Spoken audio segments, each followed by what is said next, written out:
Hey Gemini, it's Teresa with One Love, One Light. Welcome to your love lessons. So let's get started with what lesson you're working on in love. Holy Spirit, what do we have for Gemini? And we have satisfaction. You let the energy of love guide you to self-approval so that others no longer define who you are. So I feel like there are things that have to resonate within.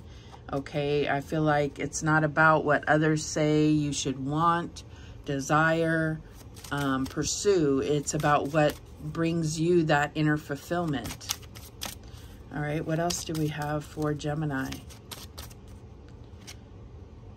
And we have engagement. Your love life is ascending to a higher level of commitment. And this is about you really going within and determining whether this is what's right for you or what's not, or if it's not right for you. What else do we have? We have release your ex. The time has come to clear your energy. So in order to move forward with this love life ascending to higher levels, you have to release and let go of things that happened in the past in previous relationships. So it's about, you know, giving this relationship the best chance possible to not bring in old wounds and things that you need to let go of. All right, what else do we have for Gemini? We have mute. So this could be something where you're not speaking about your feelings. You're not allowing yourself to be fully open. What else do we have? Pride and ego. So this ex could have really hurt your pride, hurt your ego, and it's like you build up walls and say, I'm not going to allow that to happen to me again, which is admirable, but at the same point, that's also going to change your perspective on a new person. You're going to be framing things to protect yourself, and that's not really going to allow yourself to be fully open to this new relationship. And this message may not be for everyone, so just if it resonates, great. If it doesn't, then check out your Sun, Moon, Rising, or Venus videos and see if those resonate. All right, what's the challenge in this? Okay, this is a soulmate. So I feel like the challenge is recognizing that because of some of the other perspectives that are blurring your vision when it comes to this. This may be somebody that you're fully engaged in, but it's like if you bring this other energy, that things that have happened in the past, you know, you're going to taint that relationship. So what is the advice from Spirit here? And we have action. So this is, you know, this has the bird on it. So I feel like it's like a conscious effort to clear your mind and let go of your ex, let go of things that have happened in the past, come to terms with things that have happened in the past. That's the action that you're meant to take here. What's the outcome? And we have purge. Yeah, purge those thoughts. Purge those thoughts. This is exactly what's coming out. It's coming out very plain and clear that your perspective needs to change, because this could definitely be the one. You have this soulmate here. All right. And then we have at the bottom of the deck, deception. You have been deceived in the past. That's what I'm getting here. But that doesn't mean that the next person's going to do that. And the risk is that they very well could, but you have to, if you want to give this a fighting chance, you have to open yourself. And you can't open yourself if you're protecting yourself constantly from what has happened in the past, being in fear that it's going to happen again. All right, so what do we have? Let's go ahead and clarify. Why is this mute here?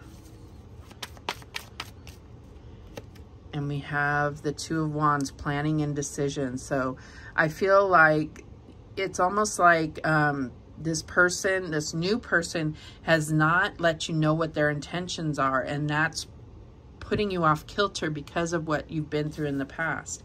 But this is about you deciding what you want out of this, not just giving the reins over to the other person. What is it that you want out of this relationship?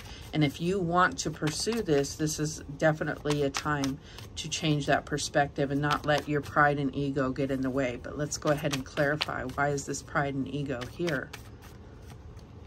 And we have the Knight of Swords, decisive action. I feel like it definitely is. We have action here twice. I feel like this is affecting the way that you pursue this relationship, but definitely is your pride and ego. You're afraid of getting hurt. You're afraid of looking stupid. Whatever it is that happened in the past, you're afraid of that happening again. So why is this soulmate here as the challenge?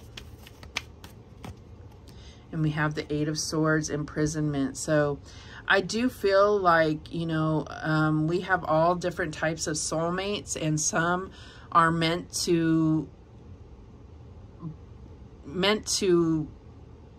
teach us a lesson about how we perceive things. Okay, so this ex may have very well been a soulmate. It's just that relationship was there for a time to teach you a lesson, and now it's time to move on. But you're always going to take that wisdom with you, right? It doesn't mean that you're letting every guard down and just saying, here, pummel me, you know, destroy me again. But you also can't let fear be what keeps you from truly experiencing a soulmate. What is this action here? Okay, we have the Hanged Man, new perspectives. Yeah, this is what we're talking about. Clearing your mind and having a fresh perspective. A fresh perspective that's not tainted by what's happened in the past. What is this purge about? Show me this purge here. We have the Moon, illusions, fears, letting go of those fears, because you're not going to fully experience anything if you're operating in fear. And sometimes we can't fully get over our fear, but we can have the courage to overcome it or operate in spite of the fear. And it may give you those butterflies and a little bit of fear, but the overcoming of that, the operating despite the fear, is what's going to give you that motivation and confidence because you've overcome it. At the bottom of the deck, we have the Queen of Cups, intuitive and sensitive. So trusting your intuition and getting fully connected with it, and knowing that you're not just feeling fear. This is an actual intuitive hit. So this is about working with yourself and really learning to trust your own inner judgment. All right, let's get some guidance. What do we have for Gemini? Okay, we have this one here. This is orpiment, success. I am successful in all that I do. Going back to that confidence, really moving forward with confidence. And like I said, having the courage that even though you may feel some type of fear, you're operating in spite of that fear to overcome it. Okay, we have this one here. Clear quartz, clarity. I have clarity in all aspects of my life. And that's getting, that clarity comes from fully trusting your own intuition, your inner knowing. Let's get one more. Okay, we have this one here. And this is ancient wisdom crystal, ancient wisdom. I am an expression of the powerful ancient wisdom of my soul. It guides me through life. This is definitely your card here. So this is definitely about looking at what you feel inside and really trusting your intuition to guide you towards what's best for you, your highest path. So those are the messages that came through for you, Gemini. Thank you so much for watching. I do appreciate it. And remember, the universe has your back, and so do I. Take care.